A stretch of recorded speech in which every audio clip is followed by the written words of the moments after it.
ಆತ್ಮೀಯ H16 news ಅರ್ಥಾತ್ ಸೀತಾರಾಮ್ಗೆ ಸ್ವಾಗತ. ನಾನು ನಿಮ್ಮ MI ಅಥವಾ ಮಲ್ಲಪ್ಪ ಜೋತಾವರ್.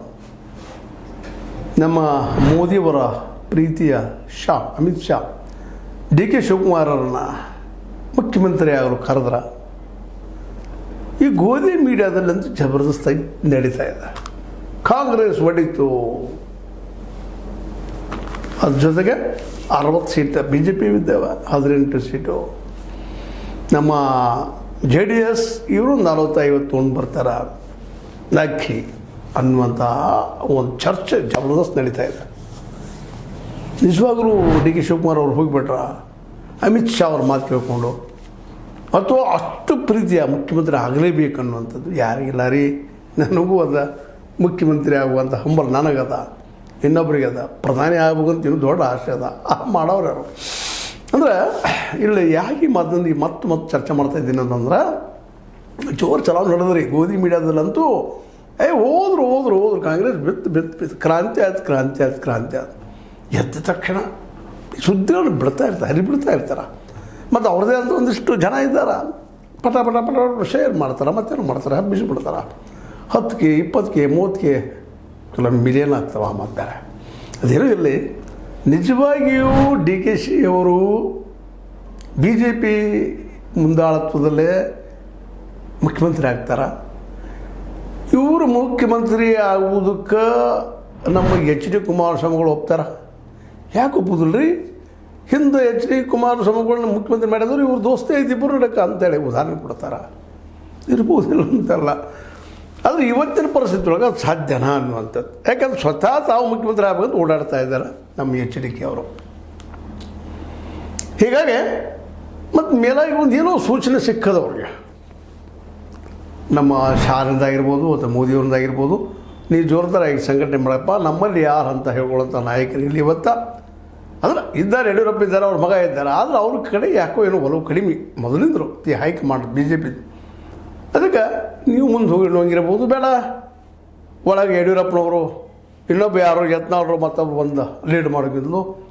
ಇಲ್ಲಿ HD ಅವ್ರನ್ನ ಮುಂದಿಟ್ಟುಕೊಂಡು ಯಾಕೆ ಹಿಂದೆ ದೋಸ್ತದ ಅವ್ರ ಮಧ್ಯದಲ್ಲ, ದೇವೇಗೌಡರಿಗೆ, ಯಡಿಯೂರಪ್ಪನವ್ರಿಗೆ, HD ಅವರಿಗೆ. ಹಿಂದೆ HD ಅವರು ಮುಖ್ಯಮಂತ್ರಿ ಆಗಿದ್ದು ಈ ಯಡಿಯೂರಪ್ಪನವರಿಂದಾಗಿ.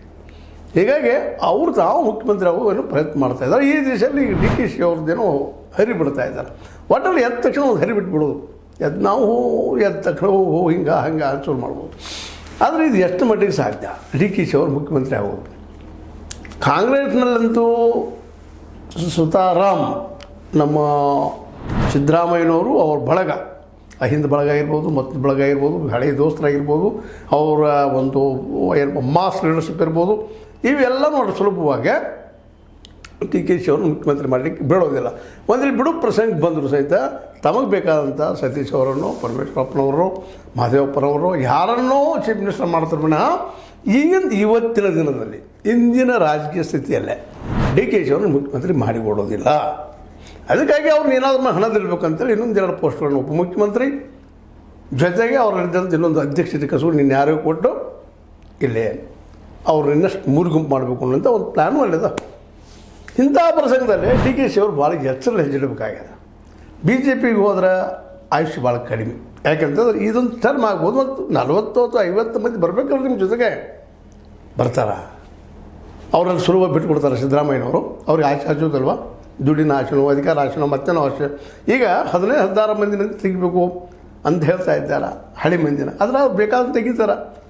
ಇನ್ನು ಯಾರು ಓಡಿ ಹೋಗ್ತಾರೆ, ಇವ್ರು ಬೆನ್ನು ಹತ್ತಾರೆ ಅಂತ ಅವ್ರು ಮಿನಿಸ್ಟರ್ ಮಾಡ್ತಾರೆ. ಅವ್ರು ಇನ್ನು ಮತ್ತು ಕೆಲವೊಬ್ಬರಿಗೆ ಎಲ್ಲರೂ ಮಾಡ್ತಾರೆ. ಇದಕ್ಕೆ ಏನು ಬೇಕಾದ ಮಾಡಲಿಕ್ಕೆ ಸಾಧ್ಯ ಅಂತ ಸ್ವತಃ DK ಅವ್ರಿಗೆ ಗೊತ್ತದ, BJP ಗೊತ್ತದೆ. ಇದು ಗೊತ್ತಿಲ್ಲ ಅಂತಲ್ಲ, ಅದು ಒಡ್ಕೊಳ್ಳೋದ್ರಲ್ಲಿ ಸುಲಭದ ಕೆಲಸ ಇಲ್ಲ ಅಂತ ಕೇಳ್ತೇವರು. ಒಡ್ಕೊಂಡಿದ್ದಾರೆ 49 ಮಂದಿನ ಅಥವಾ 50 ಮಂದಿನ ಹೋಗ್ತಾರೆ. 50 ಮಂದಿ ಎಲ್ಲ ಮೋಸ್ಟ್ ಪ್ರಾಬಬ್ಲಿ ಇದು ಭಾಳ ಹೈಪಥೆಟಿಕಲ್ ಆಗಿಬಿಡುತ್ತೆ. ಆದರೆ ಕೇವಲ 17 ಜನ ತೊಗೊಂಡು ಹೋಗೋದಕ್ಕಾಗಿ ಹಿಂದೆ ನಮ್ಮ ರಮೇಶ್ ಜಾರಕಿಹೊಳಿ ಎಷ್ಟು ಓಡಾಡಿದ್ರು, ಏನು ಗುದ್ದಾಡಿದ್ರು. ಅವ್ರ ಜೊತೆಗೆ ನಮ್ಮ ವಿಶ್ವನಾಥ್ ಅವರು ಮತ್ತು ಇನ್ನುಳಿದವರು ಎಷ್ಟು ಹೋರಾಟ ಮಾಡಿದರು 17 ಮಂದಿ ತೊಗೊಳ್ಳಿಕ್ಕೆ. ಹಿಂದಿನ ಸರ್ಕಾರ ಬಳಸೋದಕ್ಕಾಗಿ ಇದೇ HD ಕುಮಾರಸ್ವಾಮಿ, ಹಳೆದಾಗ ಇದೇ ಶಿವಕುಮಾರ್ ಅವರು ಬೆನ್ನು ಹತ್ತಿ ಮುಂಬೈತನ ಹೋಗ್ಬೋದು. ಅಲ್ಲಿ ಮುಂಬೈದಲ್ಲಿ ಅವ್ರು ಧಮಕಿ ಕೊಟ್ಟರು ರೆಡ್ಡಿ ಗೌರ್ಮೆಂಟ್ದವ್ರು, ರೆಡ್ಡಿಪ್ಪ ನೀ ಅಲ್ಲಿ ಕರ್ನಾಟಕ ಮಾಡ್ಕೊಂಡಿದ್ದು ಅಂತೇಳಿ. ಇಂಥ ಒಂದು ಪರಿಸ್ಥಿತಿ ಮುಂದೆ ಕಾಂಗ್ರೆಸ್ ಏನು ಇವರು 40-50 ಮಂದಿನ ಹೊಡ್ಕೊಂಡು ಹೋಗೋ ತನಕ ಸಿದ್ದರಾಮಯ್ಯರು ಮತ್ತು ಜೊತೆಗಾರರು ಕಡ್ಡೆ ಪುರಿ ತಿಂತಿರ್ತಾರೆ. ತೊಗೊಂಡೋಗಪ್ಪ 50 ಮಂದಿನ ಅಂತೇಳಿ. ಇದವ್ರಿಗೆ ಗೊತ್ತಿಲ್ಲ ಅಂತಲ್ಲ ಡಿ ಕೆ ಶಿವಕುಮಾರ್ ಅವ್ರಿಗೆ. ಆದರೆ ನಮ್ಮ ಮೀಡಿಯಾ ಇದನ್ನು ಹಬ್ಬಿಸ್ತಾ ಇದೆ. ಡಿ ಕೆ ಶಿವಕುಮಾರ್ ಅವರು ಭಾಳ ಸಂಯಮದಿಂದಿದ್ದಾರೆ. ಜೊತೆಗೆ ಒಂದು ಮಾತನ್ನು ಡಿ ಕೆ ಸುರೇಶ್ ಅವರು ಮಾತಾಡ್ತಾರೆ. ಅವ್ರ ತಮ್ಮ ಸ್ಪಷ್ಟ ಹೇಳ್ತಾರೆ, ಹಣೆ ಬರೋದಾಗಿದ್ದರೆ ಆಗ್ತದೆ. ಇದು ಯಾವಾಗ ಬರ್ತದೆ ರೀ ಮಾತು? ಪೂರ್ತಿ ಸಾಧ್ಯ ಇಲ್ಲಪ್ಪ ಅನ್ನುವಂಥ ಏನಂತೀವಿ ನೀವು, ನಿರೀಕ್ಷೆ ಮೀರಿದ ಆಕ್ಷೇಪ ಇದನ್ನು ಬಂದಾಗ ಅವ್ರಿಗೂ ಗೊತ್ತದ ಬಿಸಿ ಎಷ್ಟದಲ್ಲ. ಸ್ವತಂತ್ರವಾದ ಮೀಡಿಯಾಗೆ ಬೇಕಾಗಿರುವುದು ಸ್ವತಂತ್ರ ಧ್ವನಿ. ಆ ಸ್ವತಂತ್ರ ಧ್ವನಿ ಉಳಿಸಲು ನೀವು ಮಾಡಬೇಕಾದದ್ದು ಇಷ್ಟೇ. ಅದೇನಪ್ಪಾ ಅಂತಂತಂದ್ರೆ ನಿಮ್ಮ ಕೈಲಾದಷ್ಟು ಸಹಾಯ ಈ ಚಾನಲ್ಗೆ ಮಾಡಿ ಹಾಗೂ ನಿಮ್ಮ ಧ್ವನಿಯನ್ನು ಕಾಪಾಡಿಕೊಳ್ಳಿ. ಅದು ನಮ್ಮ ಮೀಡಿಯಾ ಬಿಡ್ತಾ ಇಲ್ಲ, ಹೋಗ್ತಾರೆ BJP ಗೌರ್ಮೆಂಟ್ ಆಗ್ತದೆ ಹೀಗೆ. ಮತ್ತು ಇದೇ ಸಂದರ್ಭ BJPಗೂ ದೊಡ್ಡ ಹೊಡೆದು ಬೀಳೋದು ಸಾಧ್ಯತೆ ಇದ್ದಾವೆ. ಇಲ್ಲಿ ಏನೋ ಗೌರ್ಮೆಂಟ್ ಕೆಲವು ಕಮಲ ಆಪರೇಷನ್ ಮಾಡಲಿಕ್ಕೆ ಹೋದ್ರೆ ರಾಷ್ಟ್ರ ಮಟ್ಟದಲ್ಲಿ ಆಲ್ರೆಡಿ NDA ಬಿಹಾರದಲ್ಲಿ ಸೋಲು ಹಂತದಲ್ಲಿದೆ. ನಿಧಾನಕ್ಕೆ ಮೊದಲನೇ ಹಿಡಿತ ಮೋದಿ ಅವ್ರದ್ದು ಕಡಿಮೆ ಆಗಿದೆ. ಇವತ್ತು ಇದು ಗೊತ್ತಿರಲಿಲ್ಲ ಎಲ್ಲರಿಗೂ. ಮೊನ್ನೆ ನೀವು ನೋಡಿದ್ರೆ 240 ಸೀಟ್ ತೊಗೋಬೇಕಾದ್ರೆ MP ಸೀಟ್ ಅಂತ ಒದ್ದಾಡುವಿದ್ದಾರೆ. ಇನ್ನೂ ಆರೋಪಗಳು ಸಾಕಿಟ್ಟದ ಅವ್ರ ಮೇಲೆ ಇಲೆಕ್ಷನ್ ಕಮಿಷನ್ನಿಂದ ಗದ್ದಲ ಮಾಡಿದ್ದಾರೆ ಅಂತೇಳಿ. ಇದು ಪ್ರತಿನಿಧಿತ ಆಗಲಿಕ್ಕೆ ಸಾಧ್ಯ ಇಲ್ಲ. ದಿನಕ್ಕೆ ಮೊದಲನೇ BJP ಆಗಿ ಉಳಿದಿಲ್ಲ, ಅಲ್ಲಿ ಆದರ್ಶ ಇಲ್ಲ. ಈಗ 11 ವರ್ಷದಲ್ಲಿ ಏನಾದರೂ ಅವರು 2 ಕೋಟಿ ಉದ್ಯೋಗ ಪ್ರತಿ ವರ್ಷ ಕೊಟ್ಟ, ಮತ್ತು ಪ್ರತಿ ಬಡವರಿಗೂ 15 ಲಕ್ಷ ರೂಪಾಯಿ ಏನೋ ಕೊಟ್ಟ, ಅದನ್ನು ಉಳಿಸ್ಕೊಂಡಿದ್ರೆ ಮಾತ್ರ ಇವತ್ತು ಅವ್ರಿಗೆ ಹೌದಪ್ಪ ಆಗ್ತದೆ ಅಂತ ಹೇಳ್ಬೋದು. ಇವತ್ತು ಏನೂ ಇಲ್ಲಲ್ರಿ, ಏನು ಹೇಳ್ತಾರೆ ಸಾಧನೆ ಅವರು? ಹೇಳ್ಬೋದಾ 5 ಲಕ್ಷ ಕೊಡ್ತಾಯಿದ್ದೀವಿ, ರೈತರಿಗೆ ಏನೋ ಕೊಡ್ತಾಯಿದ್ದೀವಿ. ಜನ ನಂಬಬೇಕಲ್ರಿ ಅದನ್ನು. ಜನ ಒದ್ದಾಡ್ತಾ ಇದ್ದಾರೆ ನಿರುದ್ಯೋಗದಿಂದ. ಹೀಗಾಗಿ ಇವತ್ತು ಶೈನಿಂಗ್ ಸ್ಟಾರ್ ಯಾರು? ರಾಹುಲ್ ಗಾಂಧಿ OBC ಬಗ್ಗೆ ಮಾತಾಡ್ತಾ ಇದ್ದಾರೆ. ಬಡತನ ಹೋಗಲಾಡಿಸ್ತಾನೆ ಅಂತ ಹೇಳ್ತಿದ್ರು. ಇವತ್ತು ನಂಬ್ತಾ ಇದ್ದಾರೆ ಜನ ಅವರನ್ನು. ಅದಕ್ಕೆ 99 MP ಕೊಟ್ಟಿದ್ದಾರೆ. ಜೊತೆಗೆ ಇಂಡಿಯಾ ಸಂಘಟನೆ ಅದಲ್ಲ, ಅದ್ರ ಉಳಿದ ಪಕ್ಷಗಳು ಜೊತೆಗೆ ಮಾತಾಡ ಅನಿವಾರ್ಯತೆ ಇರ್ಬೋದು ಅವ್ರಿಗೆ, ಆ ಮಾತು ಬೇರೆ. ಆದರೆ ಮೊದಲನೇ ರಾಹುಲ್ ಗಾಂಧಿ ಅಲ್ಲ, ಶೈನಿಂಗ್ ರಾಹುಲ್ ಗಾಂಧಿ ಹೊಳಿತಾ ಇದ್ದಾರೆ ಇವತ್ತು. ಹೌದು, ಒಬ್ಬ ನಾಯಕ ಅದಾನ, ಒಬ್ಬ ಪ್ರತಿಸ್ಪರ್ಧಿ ಇದ್ದಾರೆ ಮೋದಿಗೆ ಅನ್ನುವಂಥದ್ದು. ಇಂಥ ಒಂದು ಬೇರೆ ಸಂದರ್ಭದಲ್ಲಿ DKC ಅತ್ಯಂತ ಬೇಕಾದ ವ್ಯಕ್ತಿ. ಅವರ ಸಮೀಪದವ್ರು ಹೇಳುವಂಥದ್ದು ಹಿಂದಿನ ಎಲೆಕ್ಷನ್ದಲ್ಲಿ 2 ಸಾವಿರ ಕೋಟಿ ರೂಪಾಯಿ ಖರ್ಚು ಮಾಡಿದ್ದಾರೆ ಅಂತೇಳಿ. ಅಂಥ ಒಬ್ಬ ವ್ಯಕ್ತಿಯನ್ನು ಇದೆಲ್ಲ ರಿಸೆಪ್ಷನ್ ಮಾಡೇ ಮಾಡ್ತಾರೆ. ಹೈಕಮಾಂಡದಲ್ಲೇ ಮುಖ್ಯ ಯಾರು? ಅದೇ 3 ಮಂದಿ, ಸೋನಿಯಾ ಗಾಂಧಿ ಅವರು, ಪ್ರಿಯಾಂಕಾ ವಾಡ್ರಾ, ಜೊತೆಗೆ ನಮ್ಮ ರಾಹುಲ್ ಗಾಂಧಿ ಅವರು. ಈ 3 ಜನ ಹೈಕಮಾಂಡಲ್ಲಿ ಉಳಿದವ್ರು ಮಾತು ಯಾರನ್ನೂ ಕೇಳ್ತಾ ಇಲ್ಲ ಅವರು. ಯಾಕೆಂತಂದರೆ ಈಗಾಗಲೇ ಅವ್ರನ್ನ ಸಾಕಷ್ಟು ಜನ ಕಾಂಗ್ರೆಸ್ನಲ್ಲಿ ದುಡ್ಡಿದ್ದಂಥ ಲಪುಡ್ತನ ಮಾಡಿ ಏನೋ ಗಳಿಸಿದಂಥ ಜನ ಪ್ಯಾರಾಸೈಟ್ಸ್ ಅಂತ ಕರಿತಾರೆ. ಅವ್ರಿಗೆ ಪ್ಯಾರಾಸೈಟ್ ಅಂದರೆ ಏನು? ಇನ್ನೊಬ್ಬರು ಬದುಕುವಂಥವ್ರು. ಅವ್ರೆಲ್ಲ ಬಿಟ್ಟು ಹೋಗ್ತಾ ಇದ್ದಾರೆ. ಪಾರ್ಟಿ ಬಿಟ್ಟು ಹೋದ್ರೆ ಅವ್ರದ್ದು ತಲೆ ಕೆಡಿಸ್ಕೊಳ್ತಾ ಇಲ್ಲ. ಜನರ ಸಮೀಪ ಹೋಗ್ತಾ ಇದ್ದಾರೆ, ಲೀಡರ್ ಆಗ್ತಾ ಇದ್ದಾರೆ. ಜೊತೆ ಅವ್ರಿಗೆ ವಿಶ್ವಾಸ DKC ಅವ್ರಿಗೆ ಇವ್ರು ಎಂದೂ ಹೊಡೆಯೋದಿಲ್ಲಪ್ಪ ಅಂತ. ಇವ್ರು ಏನೋ ಬೇಕಾದ ಮೀಡಿಯಾ ಹೇಳಿ ಹೋಗೋದಿಲ್ಲ ಅಂತ ಅವ್ರಿಗೆ ವಿಶ್ವಾಸ ಅದ. ಇಂಥ ಒಂದು ವಿಶ್ವಾಸದ ವ್ಯಕ್ತಿಯನ್ನು ಕಳ್ಕೊಂಡು BJPಗೆ ಹೋಗ್ತಾರೆ DKC ಅವರು. ನೋವಿಲ್ಲ ಅವ್ರಿಗಿಲ್ಲ ಅಂತಲ್ಲ, ಮುಖ್ಯಮಂತ್ರಿಗೆ ಆಗಬೇಕಾಗಿತ್ತು, ಆಗಲಿಲ್ಲ ಅನ್ನುವಂಥದ್ದು.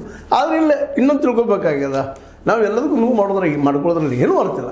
ಸರಳವಾಗಿ ನೀನೇ ಲೀಡರಪ್ಪ, ನಮಗೇನು ಬೇಕಾರಲ್ಲ ಮುಂದಿನ 2.5 ವರ್ಷ ಅಂತ ಸಹಜ ಎಲ್ಲೂ ಏನೂ ಮಾತಾಡಲಾರ್ದ ತನ್ನ ಹಿಂಬಾಲಕರನ್ನು ರೆಸ್ಟ್ರಿಕ್ಷನ್ ಹಾಕಿ ಇಲ್ಲಪ್ಪ ನಾವು ಬಂದಾಗ ನೋಡೋಣ ಈಗ ನಮ್ಗೆ ಮತ್ತು ತಮ್ಮ ಜನಕ್ಕೆ ಇನ್ನಷ್ಟು ಅಧಿಕಾರ ಕೊಡಿಸೆ 2022 ವೇಟ್ ಮಾಡಿದಪ್ಪ ಚೆನ್ನಾಗಿದೆ. ಯಾರಿಗಾದ್ರೂ ನೋಡಿದ್ರೆ ಮುಖ್ಯಮಂತ್ರಿ ಆಗ್ಬೇಕಂತ ಆಸೆ ಸತೀಶ್ ಅವ್ರಿಗೂ ಅದ, ಪರಮೇಶ್ವರಪ್ಪನವ್ರಿಗೂ ಅದ, ಮತ್ತು ಮಹದೇವಪ್ಪನವ್ರಿಗೂ ಅದ.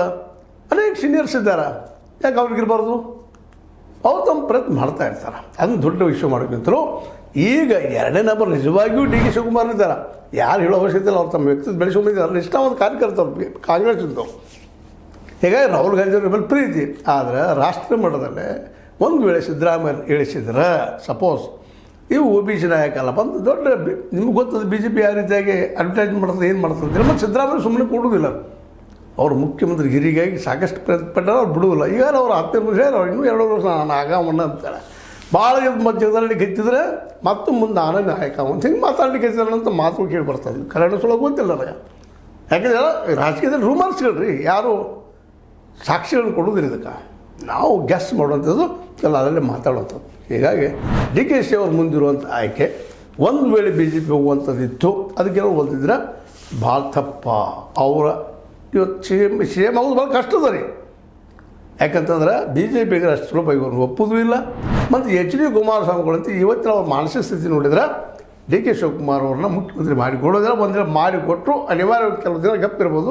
ನಂತರ ಮತ್ತೆ ಅವ್ರನ್ನ ಕೆಳಗಿಳಿಸುವಂಥ ಪ್ರಯತ್ನ ನಡೀತಾವೆ. ಹಿಂದೆ ಆಗ್ಯದಲ್ಲ ಸಿದ್ದರಾಮಯ್ಯರು ಸದನ DKC ಇರ್ಬೋದು. ಅದರಲ್ಲಿ ಆ ಸಂದರ್ಭದಲ್ಲಿ ಇವ್ರು HD ಅವ್ರು ಕೆಳಗಿಳಿಸಿದ್ರು.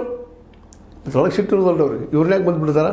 ರಾಜಕೀಯದೆಲ್ಲ ನಡೆಯುತ್ತೆ. ಅದಕ್ಕಿಂತ ಬೆಸ್ಟ್ ಆಗಿದೆಯಲ್ಲ ಅಂದರೆ ಕಾಂಗ್ರೆಸ್ಸಲ್ಲಿ ಇರೋದು. ಎರಡನೇ ನಂಬರ್ ಸುಮ್ಮನೆ ಅಂತಿಲ್ಲ ನಾವು, ಸುಮ್ಮನೆ ಸಿದ್ದರಾಮಯ್ಯ ಬೆನ್ನು ಹತ್ತಿ ಹೋಗೋದು. ಸಹಜ ಉಳಿದವ್ರು ತಾನು ಬರೀ ಸೇರ್ತಾರೆ 2028 ಮೊದಲಿಗೆ ಗೆದ್ದರೆ ಮತ್ತು ಗೆಲ್ಲೋ ಸಾಧ್ಯತೆಗಳಿದ್ದಾವೆ. ಯಾಕಂದ್ರೆ ಗ್ಯಾರಂಟಿ ಅದ ನಿಮ್ಮ ಜೊತೆಗೆ. BJP ಜೊತೆಗೆ ಗ್ಯಾರಂಟಿ ಇಲ್ಲ, ಟೀಕಾ ಮಾಡ್ಬೋದು ಅವ್ರ ಗ್ಯಾರಂಟಿಯನ್ನು. ಅದು ಗ್ಯಾರಂಟಿ ಸಾಕಷ್ಟು ಹೆಸರು ಮಾಡ್ಯದ.